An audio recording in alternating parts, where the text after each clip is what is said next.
Hello my friends, and welcome back to another Baldur's Gate 3 mod roundup. Hope you're all doing well. A ton of new mods were recently pushed through to Macs and consoles, and having had a chance to play with and test them, I wanted to go through and highlight a few of my favorites. I think that it is awesome that Larian continues to support modding so well, both on PC and also on console. Consoles have an extremely onerous approval process for mods to be added, so props to Larian and props to the mod authors for going through the process so that console players can continue to play with all of the cool things that the community is producing, and I wanted to talk about some of the best ones and highlight them for your own play. Especially with the upcoming edition of cross-console crossplay in patch 8. This is going to be awesome because people who are on different platforms will be able to play with modded playthroughs with their friends who are on different platforms because the mods are going to be available on multiple platforms. So that really opens up the game to a lot of different people and I think is super cool. Really glad to see it. One of my absolute favorite types of mod is mods that add tabletop content to the game, especially if it adheres pretty closely to the stuff that's in the books. By adding stuff that is intended to be played in Dungeons & Dragons already, there's a ton of great advantages that the mod author gets. You don't have to do balance testing because it's already been balance tested. You also get the more polished design that comes with having professional designers work on these classes. So I love seeing these added, and also, of course, for those of us who've played tabletop D&D, it lets us play characters that we have seen before, have a connection to, so it's really fun and gives you a ton of great options. So a lot of the mods in this roundup are going to feature new classes that have been added from tabletop to classes and subclasses, and my absolute favorite of these is this one that adds a grand total of 7 new subclasses.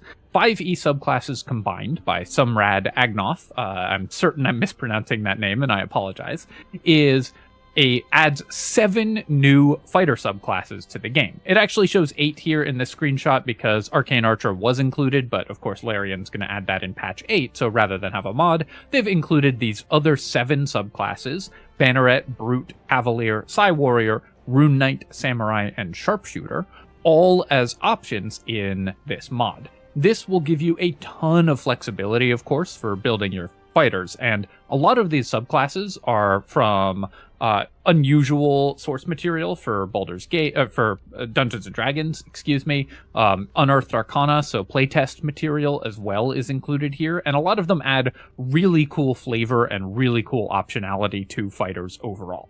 I'll walk you through what each of these subclasses do so you have some ideas if they're going to be something that you want to include in your playthroughs.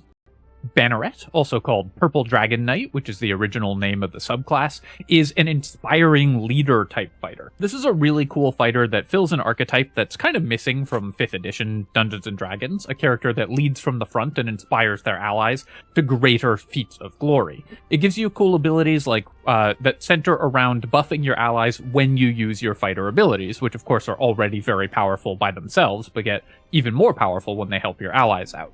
When you use Second Wind, your allies heal. When you use Action Surge, your allies attack. You can help your allies reroll saving throws. And you get expertise in Persuasion, making you a really good party face. So if you want your fighter to lead the party, then the Purple Dragon Knight is an awesome leader for a party. The Brute gives you... The Brute, I like to think of as basically a fixed champion fighter. This is an Unearthed Arcana class, so it's a playtest class. It wasn't released for full use, but is designed by the 5th edition designers and was intended as playtest content for people to try. And it's basically if Champion Fighter were more fun and better. You do extra damage with every attack, you get extra critical damage in the same way that Champion Fighter does, and you get a bunch of passive bonuses, but they're just more useful and powerful passive bonuses overall than Champion Fighter gets. So this is a great one if you're playing with newer players, or just want to have a character that's sort of more simple in playstyle. Brute Fighter, I think, does what Champion Fighter is trying to do, but does it in a more cool and fun way. The Cavalier Fighter is all about holding the front line. You get bonuses related to charging, so you can jump into combat and knock enemies over, you can move faster and lock down enemies, and then you also get bonuses related to keeping enemies trapped. You basically get a combination of the Sentinel and Polearm Master feats, a classic combo that we build around a lot, but as a class feature, so the character is really good at locking down enemies. You also have a bunch of things that can help you protect your allies. So this character is a frontliner that's designed to lock down the battlefield in your favor by positioning where you need them and keeping enemies trapped against them, doing extra damage and stopping enemy movement. The Psychic Warrior is a super thematic and extremely popular character. This is a fan favorite in 5th edition, of course, because this is all about fighting with your mind. In addition to your normal fighter abilities, you also get a ton of mobility. You can block attacks with your mind. You get telekinesis and additional psionic damage that you can do. You have a psionic energy die feature that you can spend that's sort of like a monk's key points. So you can think of this character as kind of a cross between a monk and a fighter that gives you a bunch of really cool options. This is all about having tons of neat options in combat, and it does really well, pushing and pulling enemies, blocking incoming damage, positioning yourself where you want to. So this is really a more, I guess, cerebral fighter in terms of how you as a player have to think, and also, of course, thematically. So it fulfills the fantasy pretty well, I think, of being a fighter that takes a little more thought, because it is a Psy Warrior, and is going to reward you for thinking about the battlefield. So if you want a fighter that gives your character a little more, that requires you to put a little more thought into your play, but you get a lot out of that thought, then Psy Warrior is going to be really fun. The Rune Warrior, don't be intimidated by the number of things here. This is very similar to a 4 Elements monk in that you're a martial character that also gets some spell-like effect that allow your character to perform some pretty cool casting stuff as you are playing the game. For example, you can cast things to do extra damage, defend yourself from additional damage, defend your allies, do a little bit more damage to enemies. And the spells here are in general cooler and more interesting, in my opinion, than the 4 Elements monk spells, which are mostly just exact copies of existing spells. So the Rune Warrior does what that class wants to do, but as a fighter, and in a lot of ways, in my opinion, a little bit better. I will say that the implementation for how the interface for these work in Baldur's Gate 3, I found a little bit irritating to use. It wasn't the end of the world, but I did find the UI was a little bit disruptive in this exact implementation of the mod. But this character has a ton of cool options in terms of adding a little bit of spellcasting. It's also extremely flavorful for a fighter, so I love this class. And I think that it was implemented as well as could be expected given the limitations of Baldur's Gate 3. The Samurai is a sort of hybrid offense and defense focused fighter. It's all about generating advantage using fighting spirit, which also gives you temporary hit points, and then consuming that advantage using rapid strike to make extra attacks. You also get advantage, you get proficiency on the mental saving throws, which for a fighter is extremely useful. So this character, and a couple ways to resist death. So this character both outputs tons of damage and defends itself extremely well. This is a more simple implementation of a fighter, but it fills, I think, the flavor of a samurai very well, and also is extremely effective and brutally damaging in combat. So if you want to run around as a samurai, this is a great way to do that, and also, of course, for any character that just wants to do a lot of damage and be pretty safe in combat, which is, I mean, why are you picking a fighter if that's not your goal? Then the samurai is going to be perfect for that character.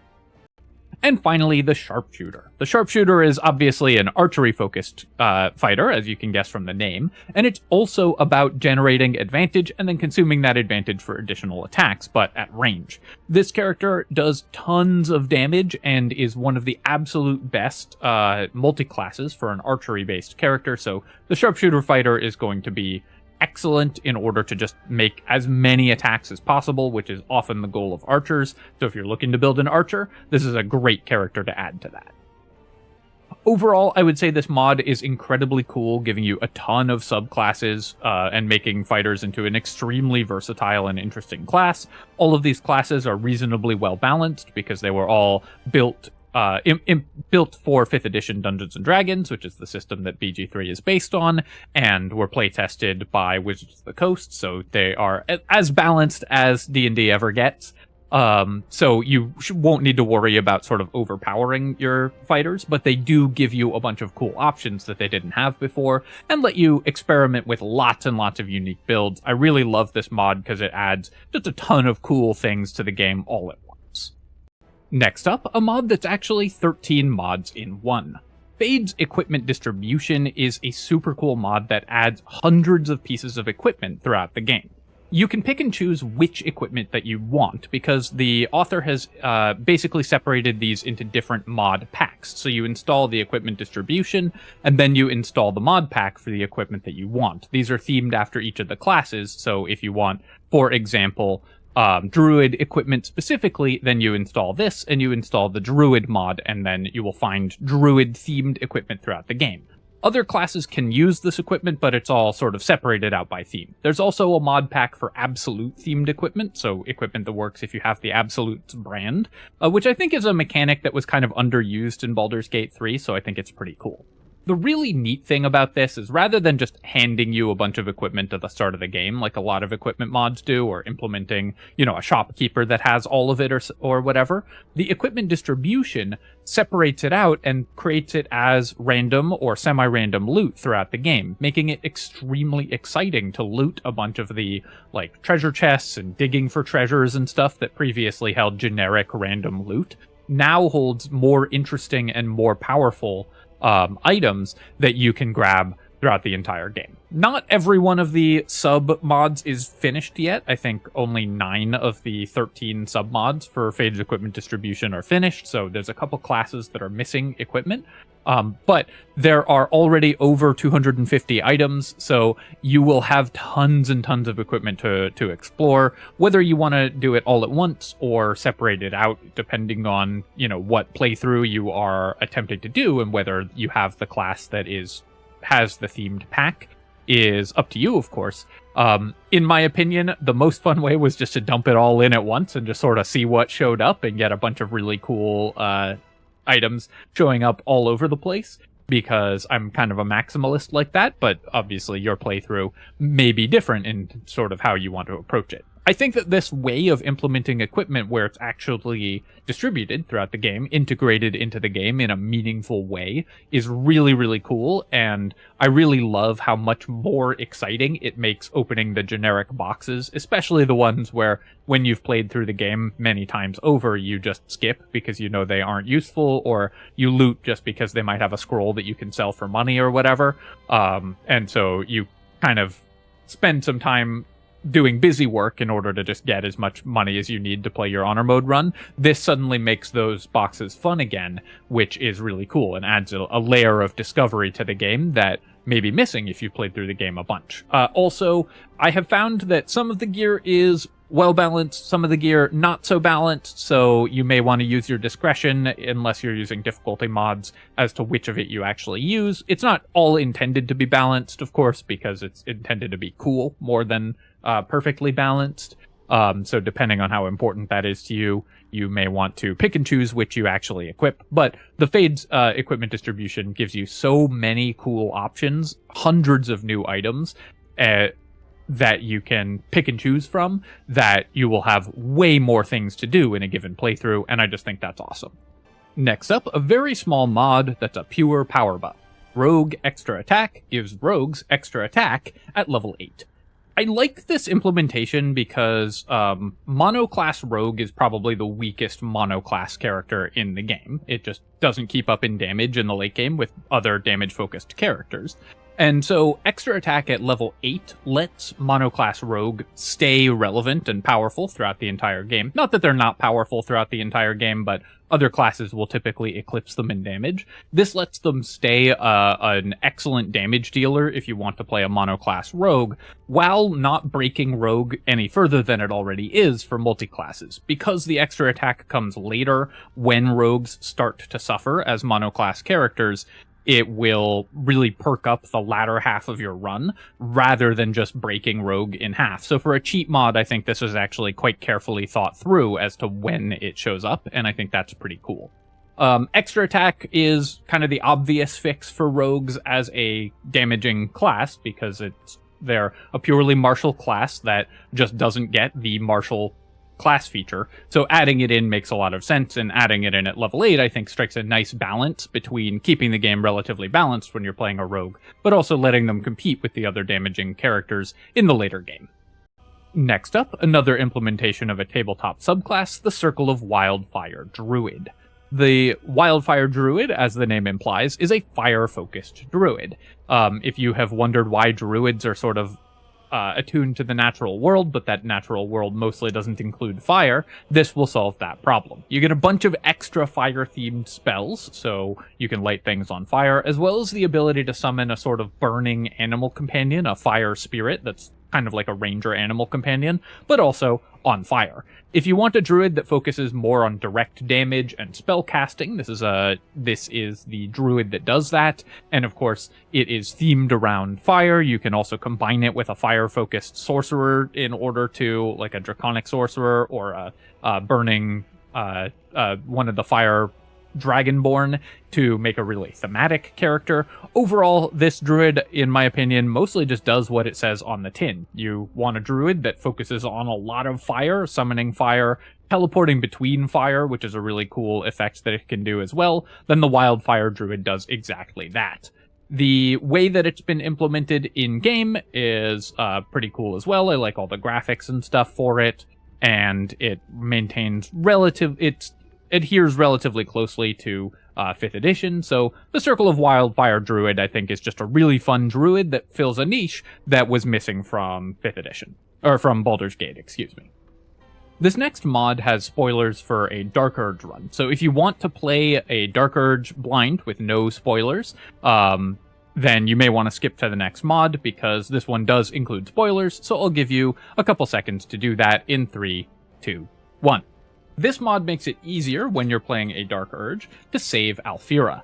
It is notably, titled Save Alfira, which makes perfect sense. And basically what it does is it triggers Quill, who's the sort of backup if Alfira is dead or unconscious, to appear at the party instead of Alfira always. This just makes it a little bit easier and prevents you from having to go bludgeon Alfira into unconsciousness. So if you want to keep her around and make sure that she stays alive, in your Dark Urge run, then this mod just makes that a little bit easier and prevents you from having to deal with the sometimes buggy non-lethal damage, so especially useful if you're playing on Honor mode or are trying not to reload too frequently, but want to keep Alfira alive, just to make things easier, and also prevent you from having to do the kind of meta gaming of, I know that this is going to happen tonight, so I'm going to go knock this character unconscious so that it doesn't happen, which always feels a little bit weird when you're trying to do, trying to keep her alive. Just feels like your character shouldn't have that psychic foreknowledge, because we've all used the internet.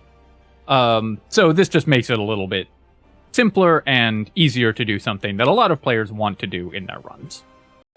Next up, the Eloquence Bard. This is another 5th edition subclass, another tabletop subclass that's been implemented in Baldur's Gate. And the Eloquence Bard is a bard that's built around being extremely reliable, being really, really good at talking, and inspiring your allies. It's a more support-focused bard, and it's a build for characters that don't want to fail at anything ever.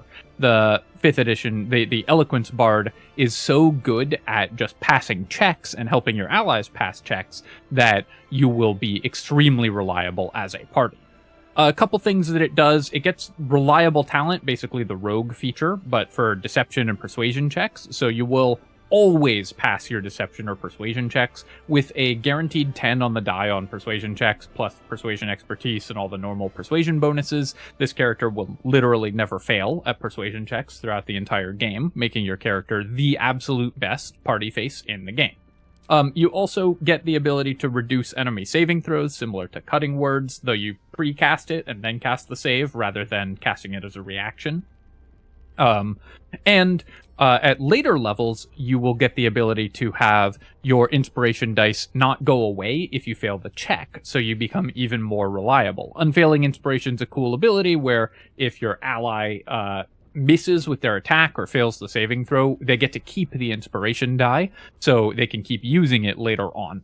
The implementation, it also is supposed to work that way for skill checks. Apparently that couldn't be implemented in Baldur's Gate, so the mod author just made it give you advantage instead of keeping the inspiration die, which I think is a pretty good compromise. So with advantage and an inspiration die from Unfailing Inspiration, both you and your allies will pass all the checks in the game pretty extremely reliably, making this character just really just a very solid addition to an honor mode party so that nothing outside of combat ever goes wrong.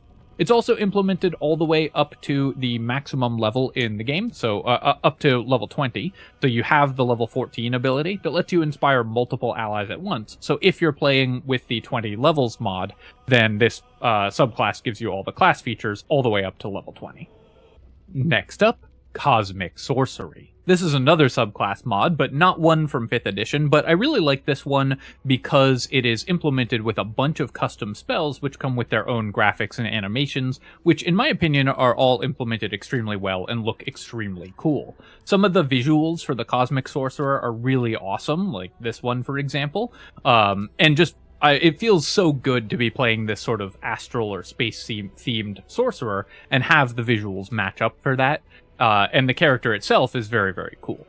It also includes many custom spells, and I will say that this character is not balanced. It's not really intended to be. It is very, very powerful. To be honest, if you're playing a sorcerer, you're probably not that concerned with game balance anyways, because sorcerers are sort of inherently unbalanced. But this character is very, very powerful, and much more powerful than other equivalent characters, so you may want to use it with some difficulty mods. It comes also with Time Stop, which is a spell from Tabletop and was not implemented in Baldur's Gate because it's a higher level spell than exists in Baldur's Gate, but is a very cool spell to be able to have.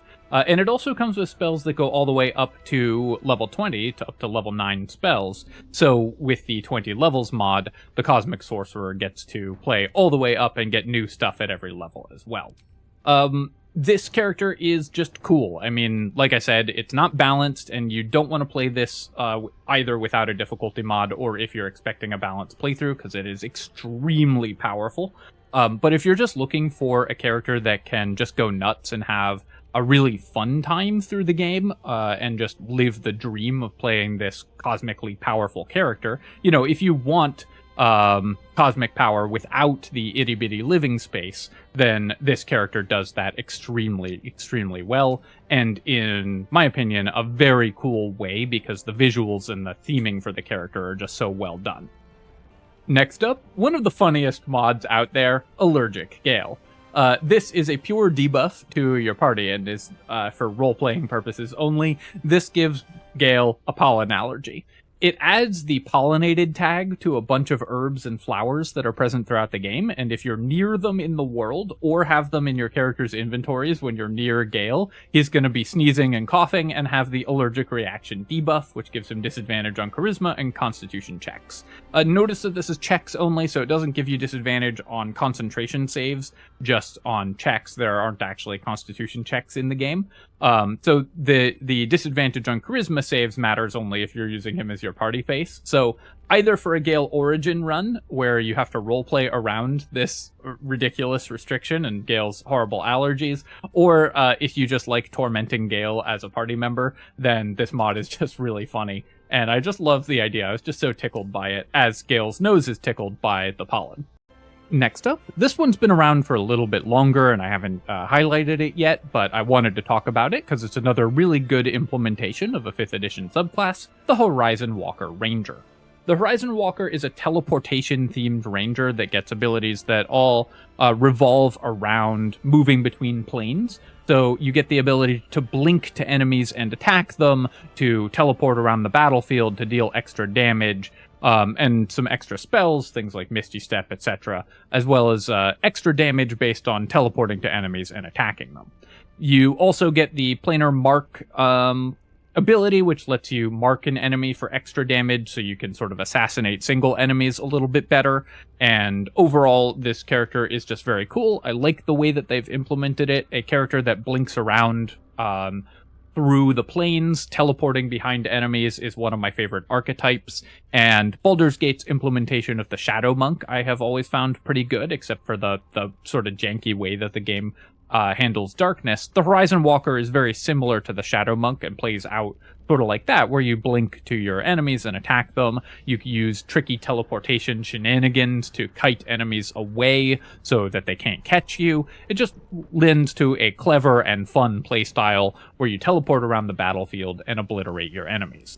You have a lot of different ways to move around, so you can attack enemies and then teleport. You can teleport to enemies to attack them in melee. So this character also sort of incentivizes actually playing both melee and ranged, which a lot of rangers don't, of course, because you can then use both of your distance strike modes to move to enemies and move away from enemies, which I think is pretty cool. So Horizon Walker, just one of my personal favorite classes from tabletop. I like the way it's implemented in Baldur's Gate in this mod, so I want to recommend the mod.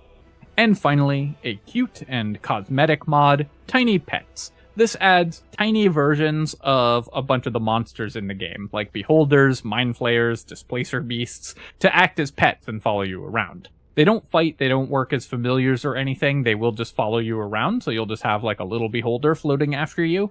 But I love that kind of thing, and I think it's really cool for a character to be able to have a little pet.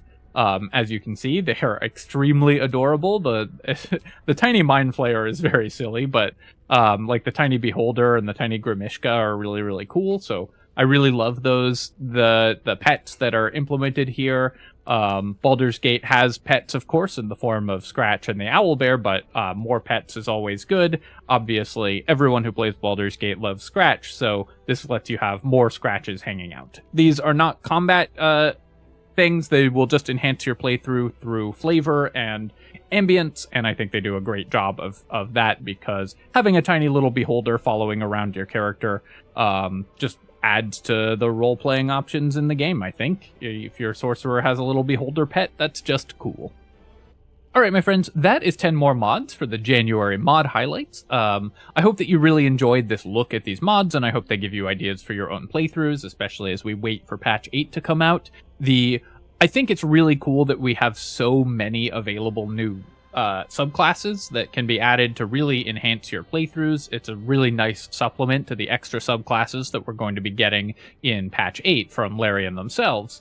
And this really just gives you a ton of additional optionality when you're building and plotting out your characters. So I really love how many new tabletop subclasses are being brought in as mods and implemented really well and really thoughtfully by the mod authors, and then also ported to console, as well as a bunch of cool small mods that just make the playthrough just more fun. Having a little beholder wandering around after you, or having Gale sneezing all the time, is just more fun for your playthroughs. So can really add a lot, and I love seeing all the creativity that the mod community is bringing.